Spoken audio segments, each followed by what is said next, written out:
We just beat Fulham 1-0, and yes, difficult to know where to start with that game. Delighted for the win, delighted for the 3 points. It's good that first time we've got consecutive, wins since, I don't know, when was the last time? Earlier this season, anyway. So let me try and break down that game. So for the first 15 minutes, I thought Fulham were much the better team, much the brighter team, pressing well. They were much faster, hungrier, more aggressive. It took us a while just to get into the game, but I wasn't too panicked about that because I think that can happen. That's definitely happened this season where the team's really come at us, but we've been able to soak up the pressure and then we've been able to get control of the ball. And we did that. And then for the next sort of 20 minutes or so, we looked good. We were creating chances.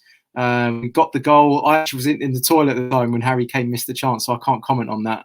Then we got the goal, Dele Alli's goal. I said it was an own goal at the time. No one believed me, but yeah, it looked like it was going wide. But still, it was good for Dele Alli. It was great that everyone came and you could see how overjoyed he was and everyone else was that the fact that he contributed to that goal at least. So that was really, really good for him. I thought he put in a good shift, actually, Dele Alli. I thought he was really hungry, showed that desire. He was actually closing the ball down quite well, nicking the ball off the opponents quite well. So I thought he did a good job. But all in all, we have to talk about the way that we sat off them. I think we just reverted back to the good, the bad, and the ugly this season. I think that was the ugly version of Spurs that we've seen slip back in again. And we sat back, and it's okay to sit back. Here's the thing that really frustrates me: it's okay to sit back if you are well organised and you soak up pressure and you close down the spaces. You can actually wear teams out doing that. But the way we were doing it, it was just almost like off the cuff, last ditch, too many spaces in behind, almost just like a kind of a Jerry Francis FA Cup game. And it was not good enough, really, to be honest with you. And we got away with it. Fulham should have, a fair result would have been a 1-1 draw, I think, in that game. I actually think they were the better team, if I'm being completely honest with you. If they would have won 2-1, you couldn't have really argued with it too much. But, Doherty, I don't want to just pick out the individual players because I actually think that the main issue here is the way that we were set up. That's the night, for me, that's 80-20. It's 80% the way we were set up and the way we were playing, and 20% individual errors there.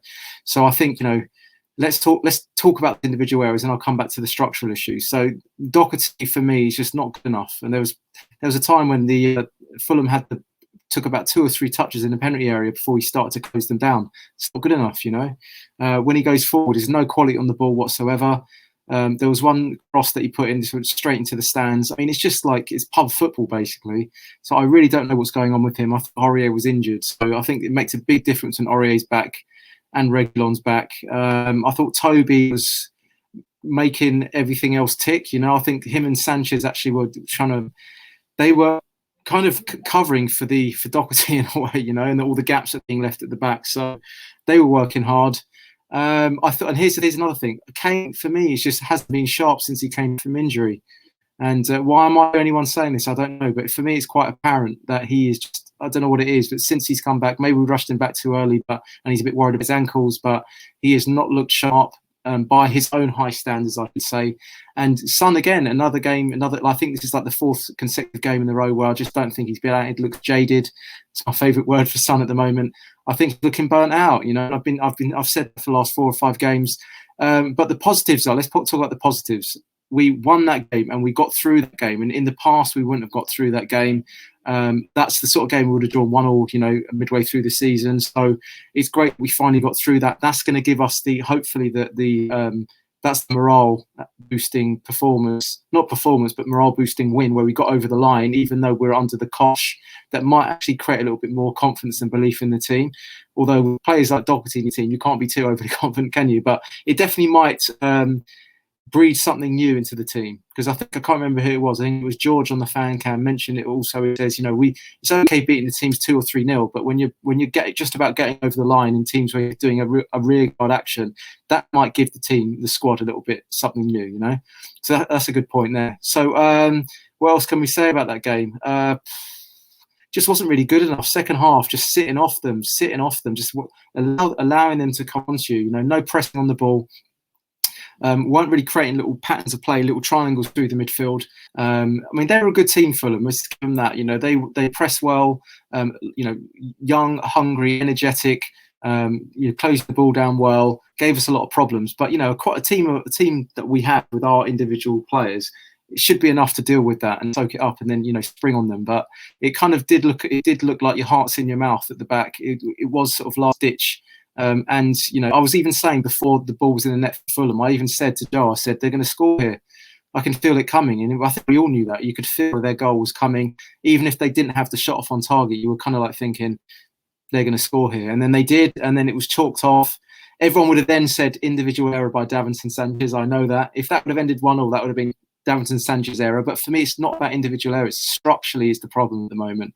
And so that's what really, that we should be playing way more on the front foot against these teams. I don't know why we're sort of trying to sit back and hang on. You know what I mean? It's the difference between sitting back and hanging on versus sitting back and soaking up the pressure, and then having a bit of a game plan, and then trying, if you can, to then press in the second phase. But we weren't doing any of that. So yeah, a bit of a disappointment, but we won. So that's the good, the bad, and the ugly. For me, yeah, Dele Alli was a bright spark today. Didn't do that much, did he? But it's just good to have him in the team again. You could see there was a bit of disappointment when he came off sub, but I think that was the right move to bring more on, so he could add a little bit more work rate off the ball to keep Fulham penned in a little bit more. Lamela also I thought was a good substitution just for their work rate off the ball.